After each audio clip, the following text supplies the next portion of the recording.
The reflection in the microwave door was supposed to hide the truth. My daughter believed the dark glass would conceal what she was doing. She thought that at 69 years old, my eyesight had faded, my reflexes had slowed, and my mind had become dull enough to miss the details. She was wrong. I saw everything. I saw the small blue vial appear from her cardigan pocket. I saw her fingers tremble as she uncapped it. I saw several drops of clear liquid fall into the steaming bowl of pumpkin soup sitting on the kitchen counter, the bowl she intended to place in front of me. And when she turned away for just a moment, I made a decision that changed all of our lives. I switched the bowls. What happened after that was something I never could have imagined, even after a lifetime studying chemistry and human behavior. But before I tell you how my own daughter ended up trapped by the very plan she created, take a moment to tell me where you're watching from in the comments. If you've ever dealt with betrayal from someone you trusted, hit like, subscribe to the channel, and share this story with someone who believes family should never be taken for granted. Because sometimes the people closest to you can become the most dangerous. The Chicago wind rattled against the kitchen windows that evening. Snow swirled across the backyard, covering everything in a blanket of white. Yet the cold outside felt insignificant compared to the chill spreading through my chest. I sat at the head of the dining table, the same seat I had occupied for 4 decades. To anyone looking through the window, I was simply Harold King, a retired chemistry professor living out his final years in a comfortable suburban home. A widower, an aging father, a man slowing down after a long life. That was exactly what Rebecca wanted people to believe. My daughter stood near the kitchen island with her back facing me. The microwave above the stove reflected her movements perfectly, though she didn't realize it. She was too focused on her task, too focused on poisoning her father. As I watched her carefully tilt the vial over my soup, memories flooded my mind. I remembered teaching her how to ride a bicycle. I remembered sitting beside her hospital bed when she broke her arm at age 11. I remembered working extra classes during summer breaks so I could pay for her college education without forcing her to take out loans. I remembered every sacrifice, every birthday party, every Christmas morning, every proud moment. And only 7 days earlier, I had written a check for $50,000 to eliminate the debt she and her husband had accumulated through reckless spending. $50,000. Most fathers would consider that an act of extraordinary generosity. Apparently, it wasn't enough. The spoon clinked softly against the ceramic bowl as she stirred the liquid into the soup. The sound felt like a knife scraping across my heart. For a brief second, I hoped she would stop. I hoped she would pour the bowl into the sink and confess whatever desperation had brought her to this point. But she didn't. Instead, she carefully stirred until every trace disappeared. Then she turned toward the sink. That was my opportunity. Years in chemistry laboratories had taught me something valuable. Panic creates mistakes. Precision creates results. I moved quietly. My left hand grabbed the bowl intended for me. My right hand grabbed the bowl meant for her. 3 seconds later, their positions were reversed. When Rebecca turned around again, I was sitting exactly as before. Hands folded, expression calm, eyes directed toward the falling snow. Only my heartbeat had changed. It pounded against my ribs with enough force to shake the entire table. A moment later, the back door opened. Todd entered the kitchen. My son-in-law, the source of nearly every financial problem Rebecca had experienced during the past decade. He carried the smell of cheap cologne and poor decisions. "Something smells amazing," he announced. His voice was overly cheerful, artificial, forced. He walked over and placed a hand on my shoulder. "How are we doing tonight, Harold?" I looked up at him. A thin layer of sweat glistened on his forehead despite the comfortable temperature inside the house. "Interesting. Very interesting. People sweat for many reasons. Fear is one of them." "I'm hungry," I replied. He smiled. "Good. One simple word." Yet something about the way he said it made my stomach tighten. Rebecca carried the bowls to the table. The safe bowl stopped in front of me. The poison bowl stopped in front of her chair. Neither of them noticed. Neither of them suspected. "Eat while it's hot, Dad," Rebecca said. I studied her face. She looked nervous. Not guilty. Not conflicted. Nervous. Like someone waiting for an important outcome. Todd sat at one end of the table. Rebecca sat across from me. Together they formed a triangle around the meal. A triangle built from secrets, greed, and betrayal. I picked up my spoon. Immediately, both of them stiffened. Rebecca's eyes locked onto my hand. Todd stopped moving entirely. They were watching, waiting, expecting. I dipped the spoon into the soup and slowly brought it toward my mouth. Neither of them blinked. I took a sip. Then I smiled. Delicious. The reaction was instant. Todd relaxed. Rebecca exhaled. A tension I hadn't noticed suddenly vanished from the room. That told me everything. Because innocent people don't feel relief when an old man eats soup. Only guilty people do. And as I took another careful spoonful, pretending not to notice their expressions, I realized something terrifying. My daughter wasn't just trying to take my money. She was trying to take my life. And before the night was over, one of us was going to learn a lesson neither would ever forget. I lowered my spoon back into the bowl and continued eating as if nothing had happened. The pumpkin soup was rich and creamy, seasoned with nutmeg just the way I liked it. Ironically, it was probably the best meal Rebecca had cooked for me in months. Across the table, she forced herself to smile while Todd finally pulled out his chair and sat down. The atmosphere seemed to relax now that they believed their plan was moving forward. They thought the poison was already working its way through my body. They thought they only had to wait. That confidence made them careless. Criminals always become careless once they think they've won. For several minutes, we ate in silence. The only sounds were spoons scraping bowls and the distant howl of wind outside. I used that silence to study them.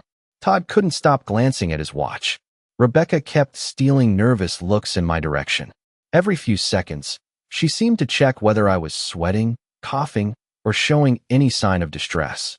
It was almost funny. They wanted me dead, yet they were terrified of missing the moment it happened. Finally, Todd cleared his throat. "You know, Harold," he said casually, "I've been thinking about the house lately." There it was. The real conversation. The one they'd been planning all along. "What about it?" I asked. "It's a lot for one person to manage," he replied, "especially during winter."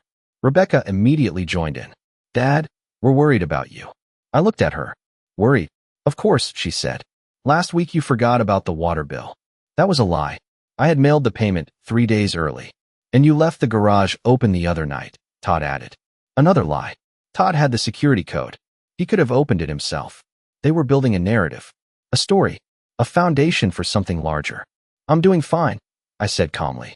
Rebecca sighed dramatically. "Dad, please don't be stubborn. We're only trying to help." Help. Funny how that word always appears right before someone tries to take something from you. Todd leaned forward.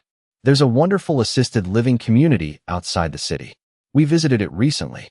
"You visited it?" I asked. "Just to gather information," Rebecca said quickly. "In case we ever needed options." "Options for whom?" I asked. Neither answered immediately. Their silence answered for them. "You want to put me in a home?" I said. Rebecca lowered her eyes. Todd looked away. That told me everything. "It's for your safety," Rebecca finally whispered. Safety. The irony almost made me laugh. A woman who had just poisoned my dinner was suddenly concerned about my safety. I took another spoonful of soup. "And when exactly did you decide I was incapable of living alone?" Rebecca shifted uncomfortably. "Dad, you forget things. Such as small things." "Like what?" She couldn't answer. Because there were no examples. Todd jumped in. "You seem confused sometimes." "About what?" Another silence. I could see frustration building behind Todd's eyes. This conversation wasn't following the script they had prepared. They expected me to accept their concern. They expected me to play the role of the aging father who couldn't recognize what was happening. Unfortunately for them, my mind was sharper than ever. Rebecca took another spoonful of soup while searching for a response. She swallowed. Then she suddenly paused. Her eyebrows tightened. She blinked several times. At first, I thought she was simply nervous. Then I noticed her hand slowly moving toward her throat. "Rebecca?" Todd asked. She swallowed hard. "Something tastes strange." My pulse remained perfectly steady. "Maybe it's the seasoning," I suggested. She took a sip of water. "Maybe." We sat quietly for another minute. Then Rebecca began coughing. A dry cough. Sharp. Repetitive. She pressed her hand against her chest. "Are you okay?" Todd asked. "I don't know." Her face had lost color. A thin sheen of sweat appeared along her forehead. She looked at me briefly, then at her bowl, then back at me. Somewhere deep inside her mind, a terrible realization was beginning to form. "Dad," she whispered. I calmly took another spoonful. "Yes. My vision feels strange." Todd stood up immediately. "What do you mean strange?" Rebecca blinked rapidly. The lights. Her voice shook. There are halos around the lights. Every chemistry lecture I had ever given flashed through my mind. Every toxicology study. Every pharmacology journal. The symptoms were becoming very familiar. Nausea. Visual disturbances. Heart irregularities. Digitalis poisoning. Foxglove extract. A poison designed to mimic natural cardiac failure. A poison sophisticated enough to kill an elderly man without raising immediate suspicion. But now it was affecting the wrong person. Rebecca suddenly dropped her spoon. It crashed loudly against the table. She grabbed her stomach. Oh God. Todd rushed around the table. What's happening? Rebecca's breathing became uneven. I feel sick. Very sick. The room exploded into panic. Todd was kneeling beside her chair. Rebecca was clutching her stomach and gasping for air. Meanwhile, I sat, perfectly still, watching, observing, analyzing, just as I had done thousands of times in laboratories throughout my career. Cause and effect, action and reaction. Chemistry never cared about intentions. It only cared about results. Rebecca attempted to stand, but immediately collapsed back into her chair. Her hands trembled violently. Fear filled her eyes. Not fear of dying. Fear of understanding. Because she knew exactly what was happening. She knew what she had put into that soup. She knew what symptoms should appear. And she knew those symptoms should have been happening to me. Her gaze drifted toward my bowl, then toward hers. Suddenly, complete comprehension appeared on her face. Dad, she wheezed. I met her eyes. Calm, silent, unmoved. For the first time that evening, she realized I had seen everything. And for the first time in her life, my daughter understood that actions have consequences. The lesson was only beginning. Todd caught Rebecca before she slid completely out of her chair, but barely. Her body felt limp one second and rigid the next. Panic spread across his face so quickly it almost looked comical. Just minutes earlier, he had been imagining my funeral. Now he was staring at his own wife, convulsing in front of him. Rebecca, he shouted. Rebecca, look at me. She tried to answer, but the words came out broken and weak. Her breathing had become shallow. Sweat dripped down her forehead. Her pupils seemed unfocused as she blinked repeatedly at the lights above the dining table. Everything is blurry, she whispered. Todd, I can't. She doubled over and vomited onto the hardwood floor. Todd jumped backward in shock. The smell filled the room instantly. Outside, the winter wind continued rattling the windows, but inside, chaos had taken complete control. I slowly folded my napkin and placed it beside my bowl. My movements remained calm and deliberate.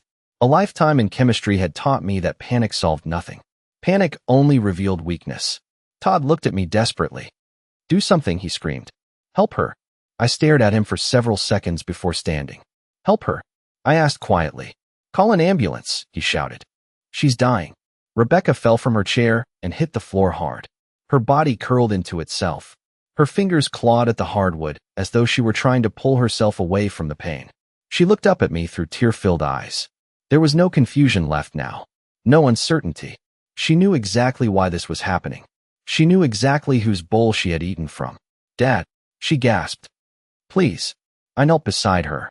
Not close enough to touch her. Just close enough for her to hear me. Save your strength, Rebecca, I said softly. You're going to need it. Her eyes widened. The message landed exactly as intended. She knew I knew. Every lie. Every secret. Every drop from that blue vial. Todd fumbled for his phone with shaking hands. Twice he nearly dropped it before finally dialing emergency services. My wife is poisoned, he yelled into the receiver. Please hurry. Poisoned. Interesting choice of words. Not sick. Not having a medical emergency. Poisoned. His subconscious was betraying him. Rebecca suddenly grabbed his sleeve. Todd. She whispered weakly. The bowl. Todd froze. Only for a second. But I saw it. Fear flashed across his face like lightning. He realized she might say too much. Don't talk, he said quickly. Save your energy. Rebecca's gaze drifted between us. Her lips trembled. She wanted to speak. Wanted to explain. Wanted to accuse. But the poison was working faster than her thoughts. The front sirens became audible in the distance. Todd visibly relaxed when he heard them. He still believed they could control the narrative. He still believed they could twist reality into something useful. That was his greatest mistake. While Todd focused on Rebecca, I noticed something near the floor beside her fallen chair. A tissue had slipped from her pocket during the collapse. The outline of a small object was visible inside. Very carefully, while Todd's attention remained elsewhere, I picked it up. The empty blue vial. Exactly what I expected. Amateur mistake. Real criminals dispose of evidence immediately. Desperate criminals hold on to it because they're too nervous to think clearly. I slipped the tissue into my cardigan pocket. Evidence. Secured. The sirens grew louder. Within moments, the front door burst open and paramedics rushed inside carrying equipment. Questions filled the room. Voices overlapped. Medical terminology bounced through the air. The scene became controlled chaos. What did she consume? One paramedic asked. Todd hesitated. Too long. We don't know. Wrong answer. The hesitation didn't go unnoticed. The lead paramedic exchanged a brief glance with his partner. Rebecca was quickly loaded onto a stretcher. Her heartbeat was erratic now. I recognized the symptoms immediately. Whoever had prepared that extract understood dosage well enough to make it lethal. Unfortunately for them, chemistry doesn't care who intended to receive the poison. It simply follows the path presented to it.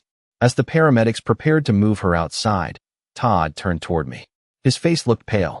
Harold, he said, you're coming with us. I glanced toward Rebecca. Her eyes remained locked on mine. Fear, regret, hatred, all mixed together. I'll follow behind, I replied calmly. I need my coat. Todd wanted to argue, but the paramedics were already moving. He followed them outside. Seconds later, the front door slammed shut. Silence returned. For the first time all evening, I was alone. I stood in the middle of the kitchen and looked around. The overturned chair, the vomit on the floor, the abandoned bowls of soup, the shattered remains of a family.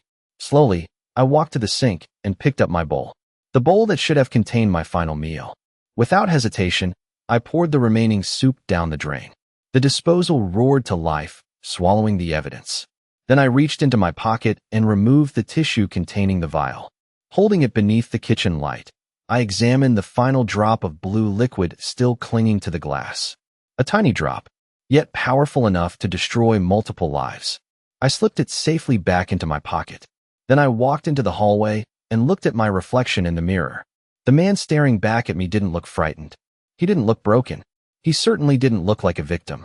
He looked like a man who had just survived an attempted murder. More importantly, he looked like a man who was finished being underestimated. For years, I had tolerated Todd's manipulation. For years, I had ignored Rebecca's selfishness because I loved her. Tonight, that ended. They thought the poisoning was the climax of their plan. They were wrong. It was only the beginning. I put on my heavy wool coat, adjusted my hat, and stepped out into the freezing Chicago night. Snow crunched beneath my boots as I walked toward my car. The ambulance lights flashed red against the falling snow ahead of me. Somewhere inside that vehicle, my daughter was fighting for her life.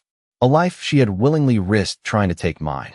I opened the driver's door and paused for a moment. The old Harold King would have been heartbroken. The old Harold King would have been asking himself where he had failed as a father. But something had changed at that dinner table. Something had broken permanently. As I started the engine and pulled onto the road toward the hospital, one thought repeated itself over and over inside my mind. They wanted my inheritance. They wanted my home. They wanted control of everything I had built. Now they were about to discover exactly how little they actually knew about me. And before this night was over, their entire world would begin collapsing around them. The drive to Mercy Hospital felt strangely peaceful. Snow drifted across the windshield while the city lights blurred through the darkness ahead. Most fathers would have been overwhelmed with worry. Most fathers would have been praying for their child. I wished I could say I was one of them. Instead, I felt something colder, something heavier. Betrayal has a way of draining every warm emotion from the heart. As I drove, my phone vibrated.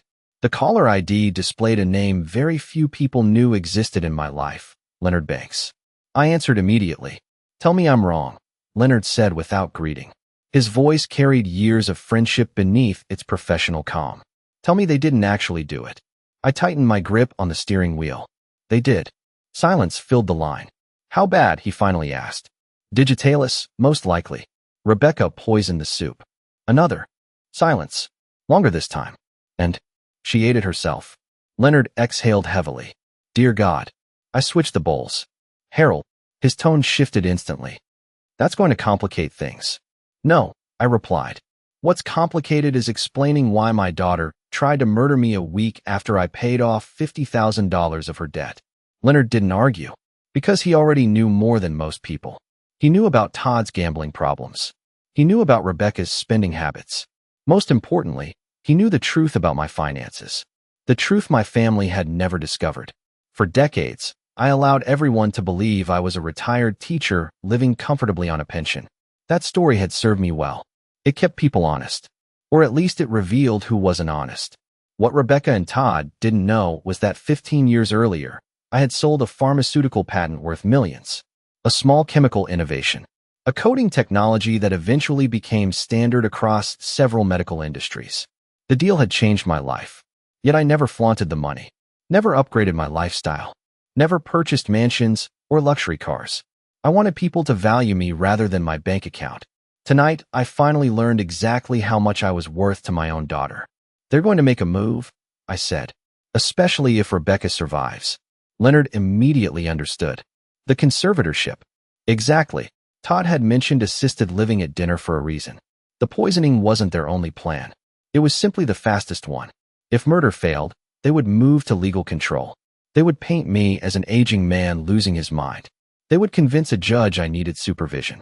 Then they would gain access to everything they believed I owned.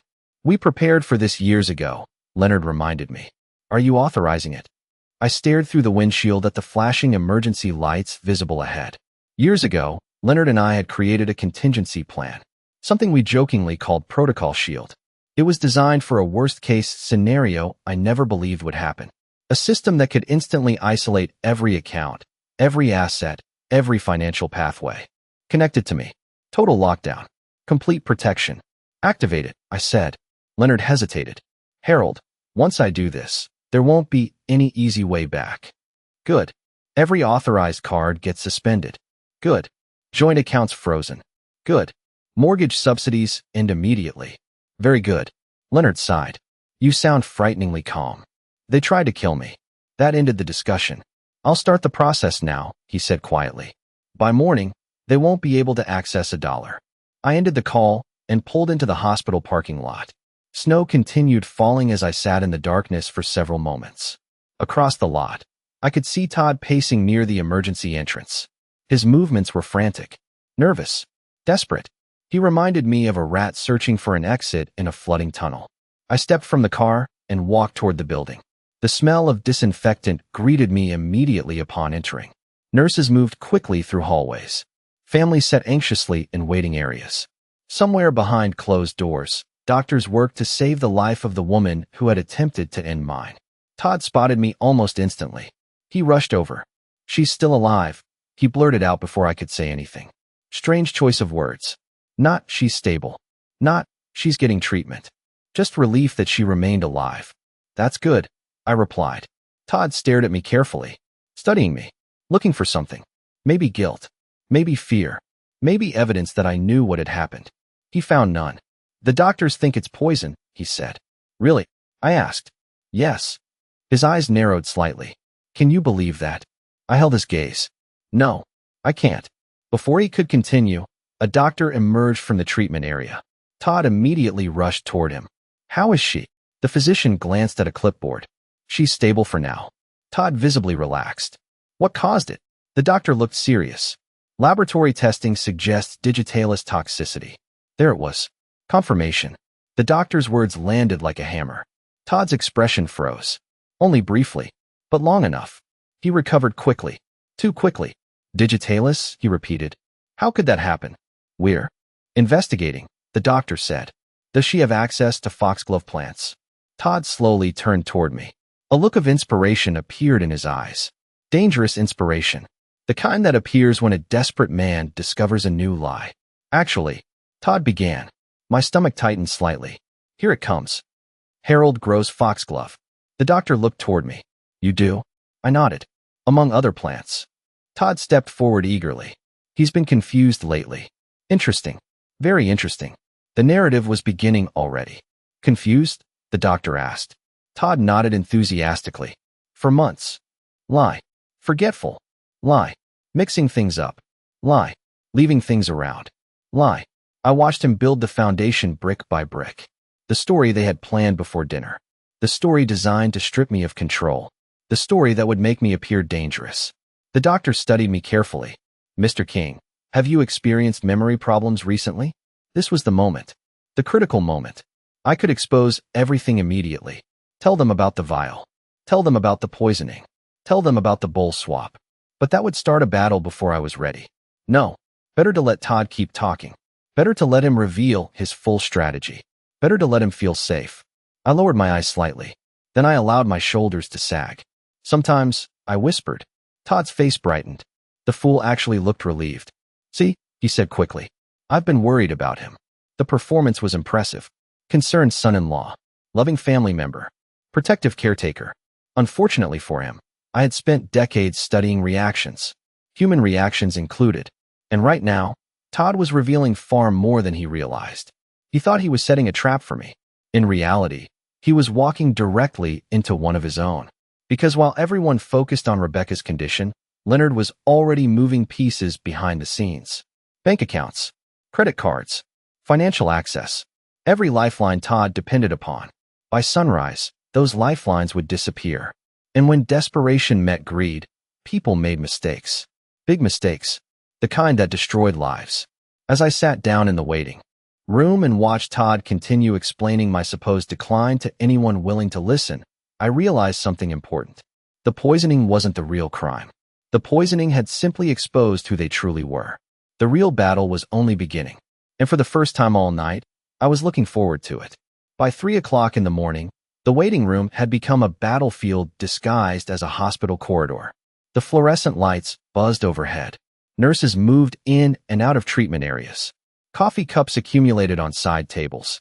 Yet beneath the ordinary hospital routine, something far more significant was unfolding. Todd just didn't know it yet.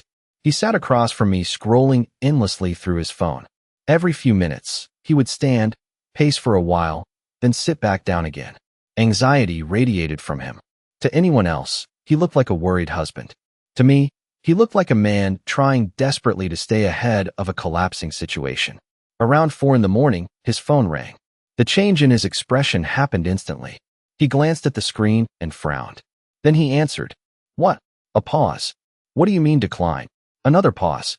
His face grew pale. "Run it again." Silence. Then anger. "There has to be a mistake." He stood abruptly and walked farther down the hallway. But hospitals are quiet places, especially at 4 in the morning. I could still hear enough. Credit card declined. Payment rejected. Account unavailable. Interesting. Very interesting. Leonard worked quickly. 10 minutes later, Todd returned looking shaken. He sat down and immediately tried another card on his banking app. Then another. Then another. Each attempt made him visibly more frustrated. Finally, he stood again and disappeared toward the hospital cafeteria. When he returned 20 minutes later, his expression looked even worse. Apparently, the cafeteria cashier had delivered the same message. Payment denied. For the first time that evening, I almost smiled. Around sunrise, Rebecca regained consciousness. A nurse approached and informed us that only immediate family could visit briefly. Todd practically sprinted toward her room. I remained seated. There was no need to rush. Rebecca wasn't going anywhere. Neither was the truth. An hour later, Todd emerged from her room looking exhausted. He spotted me immediately. "She wants to see you." I nodded and slowly stood. The room was quiet except for the steady beeping of monitors. Rebecca looked nothing like the confident woman who had served dinner the previous evening. Her skin appeared pale. Dark circles framed her eyes. Tubes and wires connected her to machines surrounding the bed. The sight should have broken my heart. Instead, it made me sad in a different way. Not because she was suffering, because she had chosen this path. Rebecca looked at the door until it closed behind me. Then her eyes met mine. Neither of us spoke for several seconds. Finally, she whispered, "You switched the bowls." Not a question, a statement. Yes. Her eyes filled with tears. "Why?" I stared at her. "Why?" I repeated. "That's the question you're asking?" She looked away. Shame briefly crossed her face. "I didn't think." "No," I interrupted gently. "You didn't." Silence filled the room again. Rebecca swallowed hard. "Dad," her voice cracked. "I made a mistake." A mistake. Such a small word. People use it to describe forgetting birthdays, missing appointments, Taking wrong turns. They don't usually use it to describe attempted murder. A mistake? I asked. Todd convinced me. There it was. The first crack. Todd convinced me. Not I decided. Not I planned. Not I poisoned you. Responsibility was already searching for an escape route. Todd convinced you to poison your father. Rebecca started crying. You don't understand. Then explain it. Her breathing became shaky. We were drowning. In debt. She nodded. You knew about some of it. Not all of it. I already knew more than she realized. Leonard had spent years quietly monitoring every bailout I provided, every emergency loan, every financial disaster Todd created. But I remained silent. Rebecca continued. Todd lost money. A lot of money. Gambling. Exactly as expected. How much? I asked. She closed her eyes.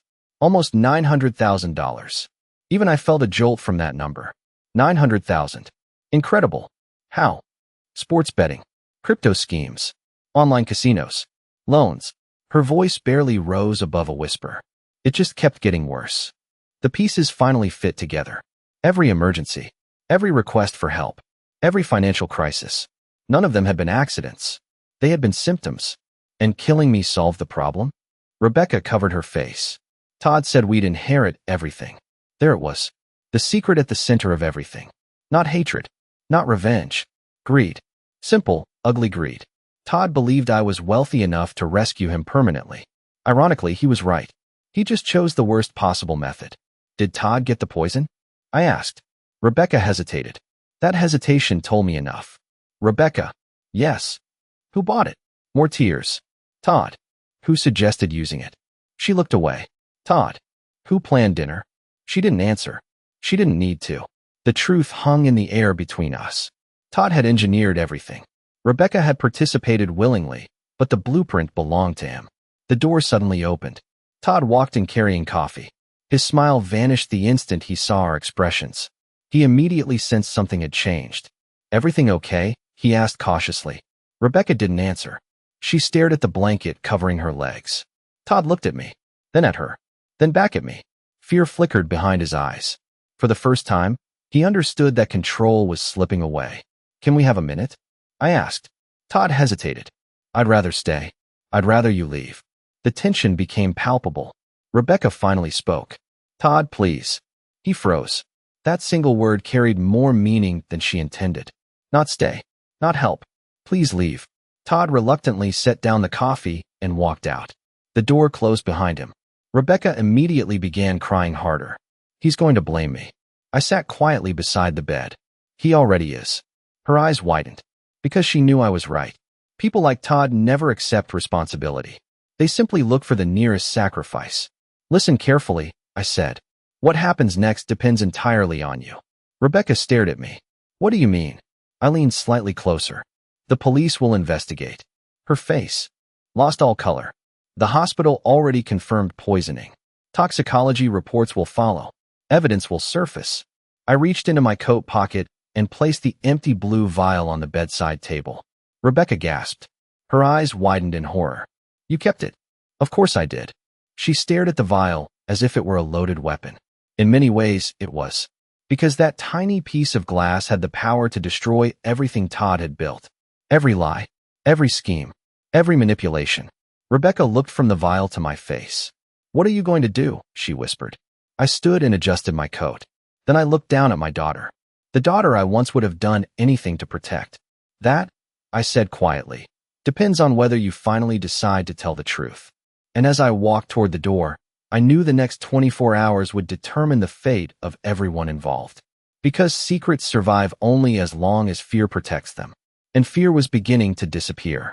I left Rebecca's hospital room and walked back into the corridor carrying the blue vial in my coat pocket. The conversation had confirmed everything I suspected. Todd wasn't simply reckless. He was desperate. And desperation mixed with greed creates a very dangerous combination. As I approached the waiting area, I found him sitting alone with both elbows resting on his knees. His phone was pressed against his ear. He didn't notice me at first. No, listen to me, he whispered urgently. I need another week. A pause. Because everything is tied up right now. Another pause. Then his face turned pale. You can't do that. I stopped behind a vending machine and listened. I'm good for it. I swear. Silence. Don't threaten me. More silence. Then the call ended. Todd lowered the phone and buried his face in his hands. Interesting. Very interesting. Whoever had called him wasn't a friend. It sounded like a creditor. Someone expecting money. Someone losing patience. Suddenly, many pieces began falling into place. $900,000 in debt wasn't something banks tolerated for long. Todd had likely borrowed from anyone willing to lend. Traditional lenders, private lenders, maybe even people, far less forgiving. No wonder he was desperate.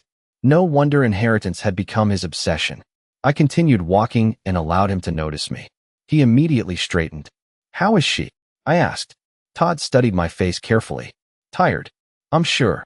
His jaw tightened. What did you two talk about? There it was. The real question. Not concern for Rebecca. Not concern for her health. Concern about what she might have revealed. Family matters, I replied. Todd forced a smile. We're family too. Are we? The smile disappeared. For a brief second, neither of us spoke. Then Todd leaned closer. I know what you're doing. I raised an eyebrow. Do you? You're turning her against me. I almost laughed. Todd, your wife nearly poisoned her father. If she's turning against you, I doubt I'm the reason. His eyes hardened instantly. The mask was slipping. Good. Masks always slip under pressure. Be careful, he said quietly. People don't always see things the way you think they do. A threat. Thinly disguised, but a threat nonetheless. Before I could answer, a familiar voice interrupted us. Mr. King. I turned toward a woman approaching from the elevator. Dark blue blazer. Leather briefcase. Professional posture. Exactly on schedule. Todd stood immediately. Who are you? The woman smiled politely. My name is Sarah Whitmore. She extended a business card toward me. I'm here on behalf of Leonard Banks. Todd's face changed the moment he heard Leonard's name. He didn't recognize it, but he recognized the confidence behind it. Sarah sat beside me and opened her briefcase. Inside were several folders. Thick folders. The kind that make dishonest people nervous. I've completed the review, she said. Todd shifted uneasily. Review of what? Sarah ignored him. Mr. King, over the last 8 years, you've transferred approximately $1,300,000 to Rebecca and Todd. Todd's head snapped toward her. Rebecca had known about some of the money. Apparently, Todd hadn't known the full amount. That can't be right, he said. Sarah calmly opened a folder. It's documented. She slid several pages across the table. Wire transfers. Loan repayments never. Repaid. Mortgage assistance. Credit card bailouts. Business investments. Emergency funds. The numbers were staggering even when I already knew them. Todd stared at the paperwork. His mouth slowly opened. $1 million, he whispered. Sarah nodded. $327,418.72. Exact to the penny. I appreciated that. Todd looked stunned. Then something else happened. Something fascinating. Instead of gratitude, greed appeared. His eyes widened as he processed the implications. If I had given away that much money, how much remained? Sarah closed the folder. Additionally, all financial support programs authorized by Mr. King have now been terminated. Todd frowned. What support programs? Sarah looked directly at him. Mortgage subsidies, credit guarantees, business protections, emergency credit lines. His face lost all color. What? Effective immediately. Todd stood so quickly his chair nearly tipped over. You can't do that. Sarah remained perfectly calm. Actually, he can. No. Panic entered his voice. There must be some mistake. Sarah opened another folder. There isn't. She slid a document toward him. Todd grabbed it. His eyes raced across the page. With every line, his expression became more desperate. I recognized the document immediately. It was one of Leonard's favorites. A comprehensive exposure report. Every debt, every liability, every obligation. Nothing hidden, nothing forgotten. Todd looked sick. How did you get this? Sarah smiled slightly. Legally. This is private. Not when creditors begin filing actions. His hands started shaking. Suddenly, his phone rang again. Same number. Same caller. This time he answered immediately. I'm working on it. The voice on the other end must have been loud because even I could hear faint shouting. Todd turned away. No. Please. Just wait. More shouting. Then silence. Todd slowly lowered the phone. What happened? I asked. He stared at me. Hatred burned behind his eyes now. Pure hatred. The house. What about it? His voice cracked. They're foreclosing. Sarah nodded. The first filing was submitted yesterday. I wasn't surprised. Leonard rarely missed details. Todd looked as though someone had punched him in the stomach. That's impossible. Sarah opened another folder. Your mortgage has been delinquent for 11 months. 11 months. Rebecca had told me they were struggling. She never mentioned they were on the edge of losing everything. Todd collapsed back into his chair. His entire world was beginning to unravel, and it was happening faster than he could stop it. The inheritance he expected didn't exist. The financial support he depended upon had vanished. Creditors were calling. Foreclosure was approaching. Rebecca was talking. Most importantly, he no longer controlled the narrative. Desperate people become reckless. Reckless people make mistakes. I suspected Todd was about to make a very big one. As if proving my point, he suddenly stood and stormed toward Rebecca's room. Sarah watched him leave. Should someone stop him? She asked. I slowly rose to my feet. No. She looked surprised. Why not? I buttoned my coat and glanced toward the hallway. Because when a man realizes he's lost everything, he finally starts telling the truth. And for the first time since that dinner began, I believed we were getting close to the moment when every secret would come into the open. Todd marched down the hallway toward Rebecca's room like a man racing against a ticking clock. Every step carried panic. Every step carried desperation. I watched him disappear around the corner before calmly following behind. Sarah remained in the waiting area, already making notes inside one of her folders. She knew what was coming. So did I. The difference was that Todd didn't. When I reached Rebecca's room, the door was partially open. Voices echoed from inside.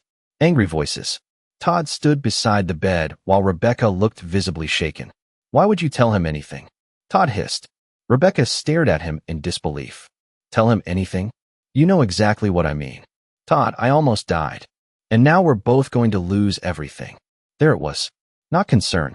Not remorse. Not relief that his wife survived. His first priority was still money. Rebecca seemed to realize that as well. Her expression changed. The loyalty she had clung to for years was finally beginning to crack. Lose everything? She repeated quietly. That's what you're worried about. Todd ran a hand through his hair. You don't understand what's happening. No, Rebecca said. I think I finally do. I stepped into the room. Todd immediately turned toward me. Stay out of this. It's difficult, I replied. Considering you tried to make me the victim. His jaw tightened. Rebecca looked between us. The room suddenly felt smaller. Heavier. The weight of truth was pressing down on everyone. Todd pointed at me. This is exactly what he wants. Rebecca stared at him. What are you talking about? He's manipulating you. I couldn't help smiling. Interesting accusation. Todd ignored me. Rebecca, listen to me. We can still fix this. Fix what? She asked. He hesitated. Too long. The answer revealed itself before he even spoke. The situation. You mean the poisoning? Silence. Rebecca's eyes widened. Todd instantly realized his mistake. That's not what I meant. Then what did you mean? Todd looked trapped. For the first time since I'd known him, words failed him. He searched desperately for an escape route. None appeared. Rebecca slowly shook her head. I can't believe this. Rebecca, no. Her voice became stronger. No more lies. Todd's face darkened. You think he's on your side? He pointed toward me again. You think he cares about you? He's my father. Todd laughed bitterly. And yet he never trusted you with anything. That statement hung in the air. Dangerous. Revealing. Honest. Rebecca frowned. What does that mean? Todd immediately regretted saying it. I could see it. But it was too late. Nothing. Todd. Forget it. Rebecca's eyes narrowed. What aren't you telling me? Another silence. Then another mistake. Ask him how much money he really has. The room froze. Rebecca slowly turned toward me. Her confusion was obvious. What? Todd's breathing became heavier. The pressure was finally breaking him. Ask him, he repeated. Go ahead. Rebecca looked back and forth between us. Dad, I sighed quietly. This isn't the time. How much? She asked. Todd laughed. Again. This time it sounded almost unhinged. Tell her. Rebecca sat upright despite the pain. Dad, tell me. I looked at my daughter. At the woman who had nearly killed me for an inheritance she didn't even understand. Then I looked at Todd. The man whose greed had poisoned everything he touched. Perhaps it was time. 15 years ago, I said calmly. I sold a pharmaceutical patent. Rebecca blinked. What? The patent generated substantial income. Todd stared at me with burning resentment. He already knew. Rebecca didn't. How substantial, she whispered. I held her gaze. Enough that I never needed another paycheck. The color drained from her face. How much? She asked again. Todd answered for me. Millions. The room became silent. Rebecca looked as if someone had physically struck her. Millions? She whispered. I nodded. Tears immediately filled her eyes. All this time? Yes. Why didn't you tell me? Before I could answer, Todd exploded. Because he never trusted us. His voice echoed through the room. A nurse glanced through the doorway before continuing down the hall. Todd wasn't finished. Years of frustration and greed poured out at once. Do you know what it felt like? He shouted. Watching him sit on all that money while we drowned. Rebecca stared at him. He gave us over $1 million. It wasn't enough. The words escaped before he could stop them. Complete silence followed. Even Todd seemed shocked by what he'd just admitted. Rebecca looked horrified. Not enough. He realized too late how terrible it sounded. That's not what I meant. Then what did you mean? She demanded. Todd's composure finally shattered. I meant it should have been ours. There it was. The truth. Pure and ugly. No more masks. No more pretending. Just greed. Raw greed. Rebecca stared at him as though she were seeing a stranger. Maybe she was. Todd continued speaking, unable to stop himself now. Everything should have been ours eventually. The house. The investments. The accounts. All of it. So you poisoned my father? Rebecca whispered. Todd froze. Complete silence. The statement hung in the room like smoke. Neither of us moved. Neither of us spoke. Todd's eyes darted toward the door. Toward me. Toward Rebecca. Desperately searching for an escape. I didn't. He began weakly. Don't. Rebecca's voice trembled. Please don't lie anymore. The fight left her face. The denial disappeared. In that moment, she already knew. Maybe she'd known for years who Todd really was. Maybe she'd simply refused to admit it. But now there was nowhere left to hide. Todd backed away from the bed. Rebecca, did you buy the poison? She asked. He said nothing. Did you? More silence. Her tears began falling. Answer me. Todd lowered his eyes. That was answer enough. Rebecca covered her mouth. A sob escaped before she could stop it. The room fell silent again. Years of lies had collapsed in less than 5 minutes. Every secret, every manipulation, every excuse, gone. Exposed beneath the harsh fluorescent lights of a hospital room. Todd stood alone now, completely alone. And for the first time, he seemed to realize it. Because greed works only while people believe the lies surrounding it. Once the lies disappear, greed stands exposed for what it truly is. And what stood before us now wasn't a victim. It wasn't a misunderstood husband. It wasn't a desperate provider. It was a man willing to destroy an entire family for money. The only question remaining was how much justice was about to cost him. Justice arrived sooner than anyone expected. Less than an hour after Todd's outburst, 2 detectives entered Rebecca's hospital room. They had already spoken with medical staff. They had already reviewed preliminary toxicology findings. Most importantly, they had received information from hospital administrators regarding the suspicious circumstances surrounding Rebecca's poisoning. The moment Todd saw the detectives, the remaining confidence drained from his face. Mr. Todd Reynolds? One detective asked. Todd swallowed. Yes. We'd like to ask you a few questions. About what? The detective's expression never changed. The poisoning. Silence filled the room. Rebecca looked away. I remained seated beside the window. Todd attempted a smile. It failed immediately. Sure. The detectives led him into a private consultation room. Down the hall. The door closed behind them. For nearly 2 hours, nobody heard anything. Rebecca sat quietly in her hospital bed. Occasionally, she wiped tears from her eyes. Several times, she started speaking only to stop herself. Finally, she looked toward me. You knew, didn't you? I met her gaze. About what? Todd. Her voice sounded exhausted. You knew what kind of person he was. I considered the question carefully. I knew he loved shortcuts. And I knew he spent money faster than he earned it. She lowered her eyes. Why didn't you tell me? Because you wouldn't have listened. That answer hurt her because she knew it was true. For years, every warning had been dismissed. Every concern had been explained away. Love has a remarkable ability to blind intelligent people. Rebecca had spent years defending Todd from consequences. Now those consequences had finally arrived. Around noon, the detectives returned. Todd wasn't with them. Rebecca immediately noticed. Where's my husband? One detective exchanged a glance with the other. Then he spoke carefully. Mr. Reynolds is currently being detained pending further investigation. Rebecca closed her eyes. The words hit harder than she expected. Detained. Not questioned. Not interviewed. Detained. The second detective opened a folder. During questioning, several inconsistencies appeared in Mr. Reynolds' statements. Neither detective revealed details, but their expressions suggested the situation had escalated rapidly. I wasn't surprised. Desperate people rarely make good witnesses. Eventually, they contradict themselves, especially when evidence begins appearing. Additionally, the detective continued, we obtained financial records indicating significant debt. Rebecca looked down at her blanket. She already knew. And, she asked quietly, we also recovered communication records suggesting premeditation. That caught my attention. Communication records. Interesting. Very interesting. Apparently Todd had been careless. Again, one detective turned toward me. Mr. King, we understand you may have information relevant to this investigation. The room became silent. Rebecca looked at me. The detectives looked at me. Everyone was waiting. Slowly, I reached into my coat pocket and removed the tissue containing the blue vial. The detectives immediately became alert. This fell from Rebecca's pocket after she collapsed. I explained. Rebecca stared at it. Tears instantly formed again. The detective carefully accepted the evidence bag. Thank you. There's more, I said. Then, for the first time, I told the complete story. The microwave reflection. The vial. The drops entering the soup. The bowl swap. Every detail. Nobody interrupted. Nobody questioned me. When I finished, the room remained silent for several moments. Finally, one detective nodded slowly. That explains everything. Rebecca covered her face and cried quietly. The investigation accelerated from that point forward.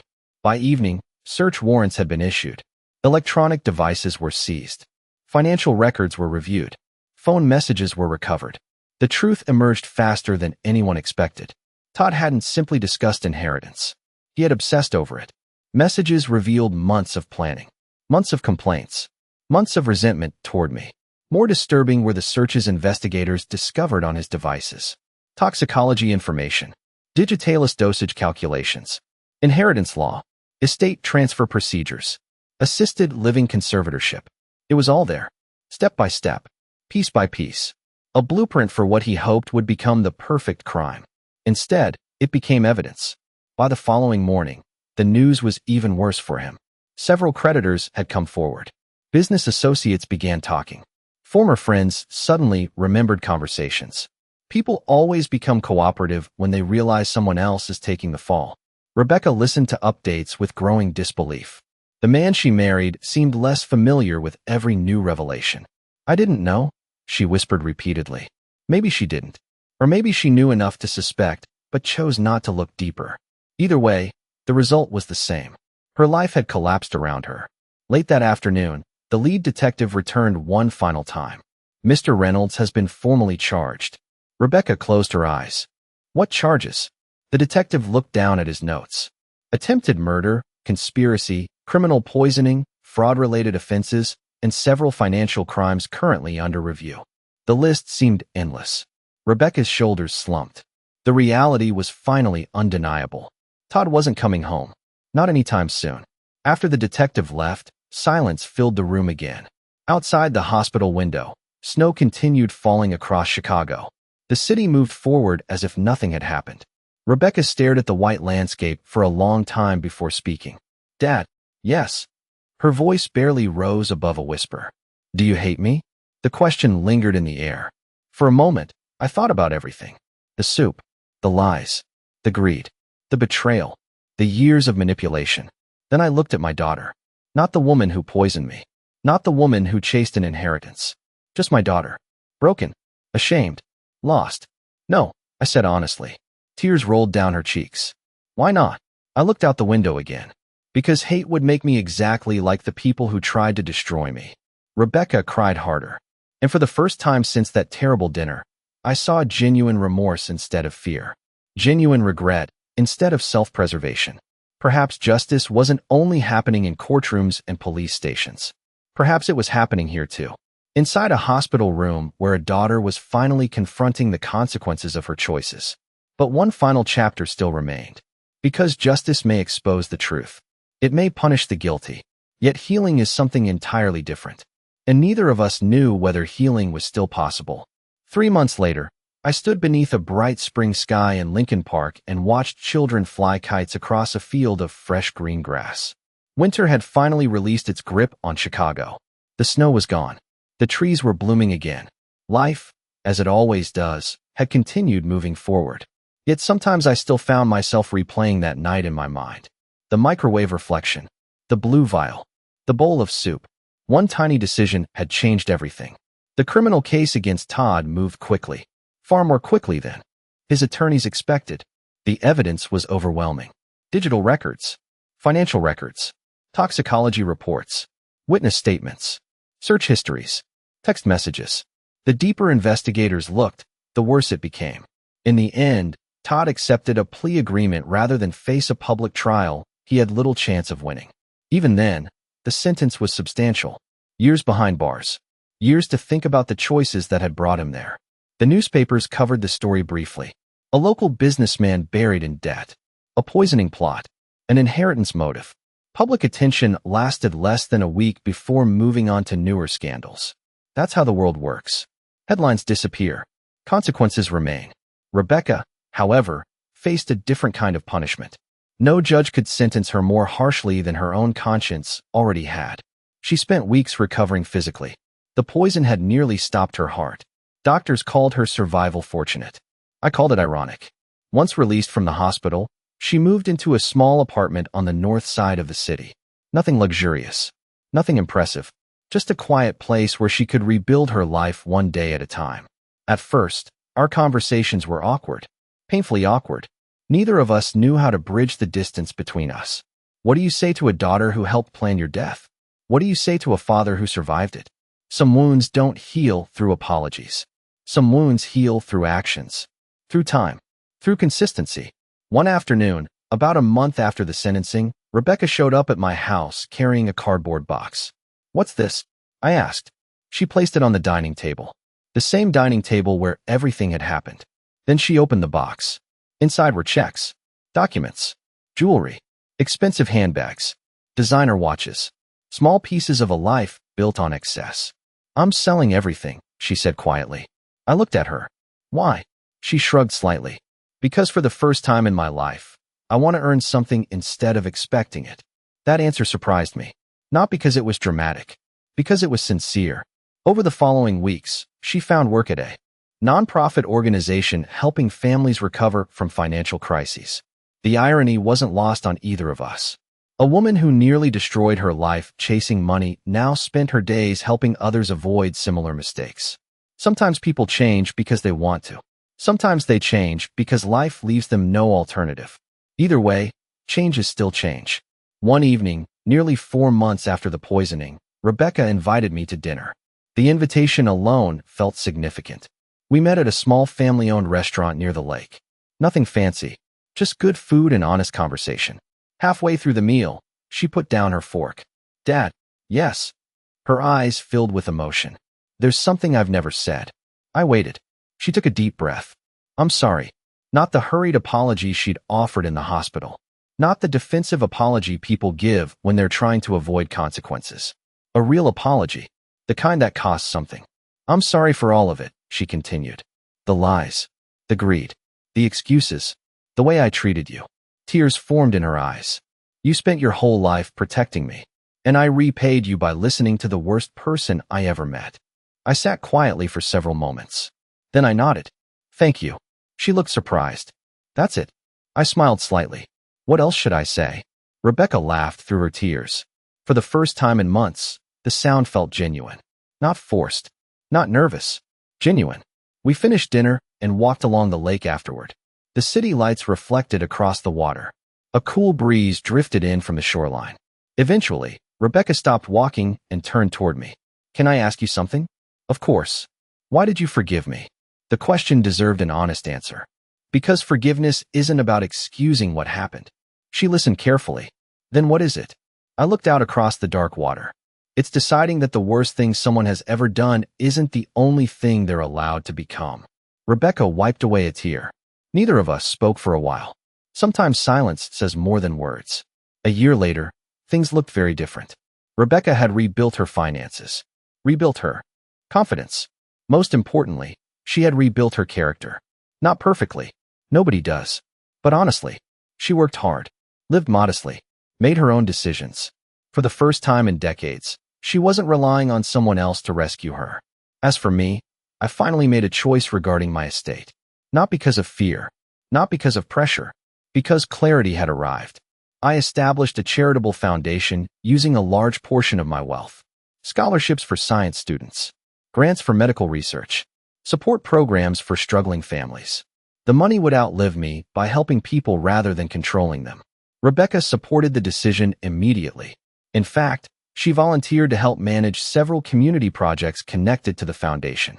That meant more to me than any inheritance conversation ever could, because it proved she finally understood something important. Wealth is not measured by what you keep. It's measured by what you contribute. Last week, we sat together on the back porch of my house watching the sunset. The same house Todd once believed would solve all his problems. The same house he was willing to kill for. Birds crossed the orange sky overhead. The neighborhood was quiet, peaceful. Rebecca handed me a cup of coffee and smiled. "You know," she said, "I still can't believe you saw the reflection in the microwave." I laughed. "Neither can I." She shook her head. One tiny reflection changed everything. Maybe it did. Or maybe that reflection simply revealed what had already been there. Greed, fear, betrayal, truth. Sometimes life doesn't create character. It exposes it. As the sun disappeared below the horizon, I realized something surprising. I no longer thought about the poisoning very often. I no longer thought about Todd. I no longer thought about the inheritance. What remained wasn't anger. It wasn't revenge. It wasn't even justice. What remained was perspective. Family can break your heart. Trust can be shattered. Betrayal can arrive from the people you love most. Yet none of those things have the power to define the rest of your life unless you allow them to.